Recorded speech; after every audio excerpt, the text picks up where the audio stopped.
একবার গৌতম বুদ্ধ নিজের শিষ্যদের সঙ্গে একটি গ্রামের দিকে যাচ্ছিলেন। তখন উনি দেখলেন এক যুবক প্রচণ্ড রাগের মাথায় পাহাড়ের দিকে যাচ্ছে। গৌতম বুদ্ধ তাকে দেখেই বুঝে গেলেন সে কাউকে হত্যা করে এসেছে, নয়তো আত্মহত্যা করতে যাচ্ছে।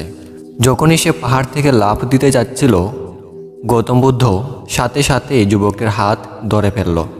তা দেখে যুবকটি বলল, আপনি আমার হাত ছেড়ে দিন, এটা আমার জীবন, আমি যা খুশি করব, দয়া করে আপনি আমাকে বাধা দিবেন না। বুদ্ধ বললেন, ঠিক আছে, তুমি আবার পাহাড় থেকে লাফ দিও, কিন্তু তার আগে 10 মিনিট দাঁড়াও, 10 থেকে 12 বার লম্বা লম্বা শ্বাস নাও এবং হাতের মুঠো খুলে ফেলো, তারপরই আমি তোমাকে আত্মহত্যা করতে দেব, তার আগে নয়। তখন যুবকটি বলল, আপনি আমাকে অযথাই বিরক্ত করছেন, আমি আগে থেকেই ঝামেলার মধ্যে আছি, কিন্তু আপনি যখন বলছেন আপনার কথা মতো আমি 10 থেকে 12 বার লম্বা লম্বা শ্বাস নেব, হাতের মুঠো খুলে দেব, তারপর কিন্তু আপনি আমাকে আত্মহত্যা করতে বাধা দিতে পারবেন না। তারপর সে নিজের চোখ দুটো বন্ধ করে 10 বার লম্বা শ্বাস নিল আর হাতের মুঠো খুলে দিল। তারপর ধীরে ধীরে চোখ দুটো খুলল। তখন গৌতম বুদ্ধ বলল, এখন তুমি যেতে পারো। তারপর যুবকটি পাহাড়ের দিকে গেল। যখনই পা আগে বাড়ালো এবং পাহাড়ের নিচে দেখল, সঙ্গে সঙ্গে সে পিছিয়ে গেল। তারপর বুদ্ধের কাছে ফিরে গিয়ে বলল, আপনি কে? আপনার মতো তেজস্বী পুরুষ আমি আজ পর্যন্ত দেখিনি, দয়া করে আপনি কি বলবেন এই মুহূর্তে আমার সাথে কী ঘটেছে? কিছুক্ষণ আগে এই পাহাড় থেকে লাফ দিয়ে আমি নিজের জীবন ত্যাগ করতে চাইলাম, কিন্তু এখন আমার মনে ভয় উৎপন্ন হয়ে গেল। গৌতম বুদ্ধ মুচকে হাসলেন এবং বললেন, যখন তুমি পাহাড় থেকে লাফ দিতে যাচ্ছিলে তখন তোমার ভেতরে ক্রোধ ছিল। ক্রোধ মানুষের বিবেক এবং বুদ্ধিকে নষ্ট করে দেয়। তখন আমাদের বুদ্ধি কাজ করা বন্ধ করে দেয়। তখন তোমার মাথায় যা আসে তুমি তাই করার জন্য পাগল হয়ে যাও। ওই সময় তুমি অত্যন্ত ক্রোধিত ছিলে, যার জন্য তোমার মন এক জায়গায় স্থির ছিল না। তখন তুমি নিজেকে শেষ করে দিতে চাইছিলে, কিন্তু যখনই তুমি চোখ বন্ধ করে লম্বা লম্বা শ্বাস নিলে এবং হাতের দুমুঠো খুলে দিলে, সাথে সাথেই তোমার মন শান্ত হয়ে গেল। তার ফলে তোমার নেগেটিভ চিন্তা ভাবনা পজিটিভ চিন্তা ভাবনাতে পরিবর্তন হয়ে গেল, যার জন্য তোমার বুদ্ধি নিয়ন্ত্রণে চলে আসে এবং তুমি সঠিক নির্ণয় নিতে সমর্থ হয়েছিলে। তখন যুবক বুদ্ধকে প্রণাম করে বলল, আপনি কে? বুদ্ধ বলেন, জগতের মানুষ আমাকে বুদ্ধ বলে ডাকে। সাথে সাথেই যুবক গৌতম বুদ্ধের চরণে লুটিয়ে পড়ে বলল, আমাকে আপনার স্মরণে নিয়ে নিন, আমাকে আপনার শিষ্য বানিয়ে নিন। আমি তো আমার পিতাকে শিক্ষা দেওয়ার জন্য আত্মহত্যা করতে যাচ্ছিলাম। তখন গৌতম বুদ্ধ বললেন, আত্মহত্যা করে কেউ এই শরীরের সাথে কিছুই করতে পারবে না। যতক্ষণ পর্যন্ত আমাদের কাছে এই শরীর আছে আমরা যা ইচ্ছে তাই করতে পারবো, কিন্তু যদি শরীর না থাকে তাহলে আমরা কিছুই করতে পারবো না। তখন যুবকটি বলল, আপনি ঠিকই বলেছেন, কিন্তু আপনি জানেন না আমার পিতা আমাকে খুব অপমান করেছেন। ছোটোবেলায় উনি আমাকে অত্যন্ত প্রেম করতেন। শিক্ষা প্রাপ্ত করার জন্য উনি আমাকে গুরুকুলে পাঠিয়ে দিলেন। আমি সর্বদা ভাবতাম খুব ভালো করে পড়াশোনা করে আমার পিতার নাম উজ্জ্বল করব, আর তা দেখে তিনি খুব খুশি হবেন। যখন আমি অধ্যয়ন করে ফিরে এলাম তখন আমার পিতাকে বললাম, আমি সমস্ত শাস্ত্র, বেদ, উপনিষদ মুখস্থ করে ফেলেছি, আমার থেকে জ্ঞানী কেউ নেই। তখন আমার পিতা খুশি হওয়ার পরিবর্তে আমাকে বলতে লাগলো, নিজেকে বেশি জ্ঞানী মনে করার ভ্রমে ফেঁসে থেকো না, আর মনে কখনো অহংকারের জন্ম দিও না। আমি শুধু ওনাকে বোঝাতে চাইলাম যে আমি কতটুকু অধ্যয়ন করেছি। আমি অনেক জায়গায় শাস্ত্র নিয়ে আলোচনা করতে লাগলাম, সবাই আমার জ্ঞানের প্রশংসা করতে থাকলো, কিন্তু আমার পিতা কখনোই এটা মানতেন না যে আমি অনেক জ্ঞানী। যেখানেই আমি শাস্ত্র নিয়ে আলোচনা করতাম উনি সেখানেই পৌঁছে যেতেন এবং কিছু না কিছু ভুল ধরিয়ে দিয়ে আমাকে সবার সামনে অপমানিত করতেন।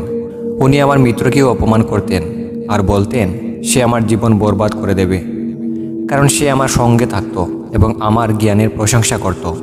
কিন্তু আমি বুঝতে পারলাম না আমার পিতা কেন এসব করছেন। তখন আমার মিত্র বলল, কারণ উনি তোমার মতো জ্ঞান অর্জন করতে পারেননি, এজন্যই তোমাকে হিংসা করে। একদিন আমার মিত্র আমাকে মদ পান করায়, তা আমার পিতার কানে গেল। তিনি আমাকে খুঁজতে খুঁজতে সেখানে পৌঁছে গেলেন এবং সবার সামনে অপমান করলেন। আর এই অপমান আমি সহ্য করতে না পেরে আত্মহত্যা করে ওনাকে উচিত শিক্ষা দিতে চাইলাম।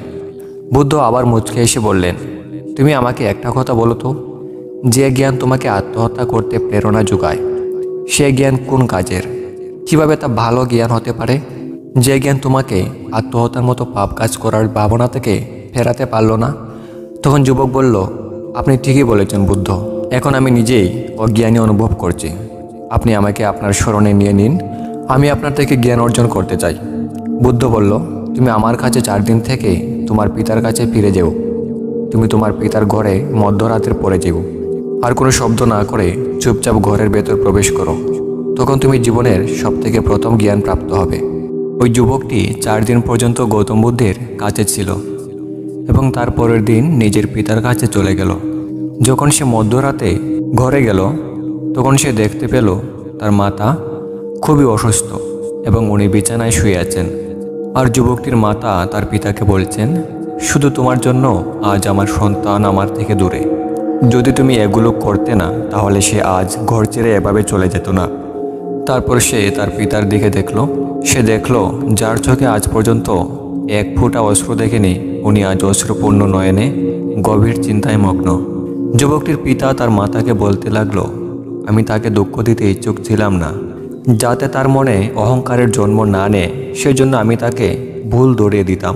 তাতে অন্যরা তার ভুল ধরিয়ে দিতে পারবে এবং তার নিজের জ্ঞানের উপর কোনো অহংকার থাকবে না, কারণ ব্যক্তির অহংকারই তার সর্বনাশের কারণ।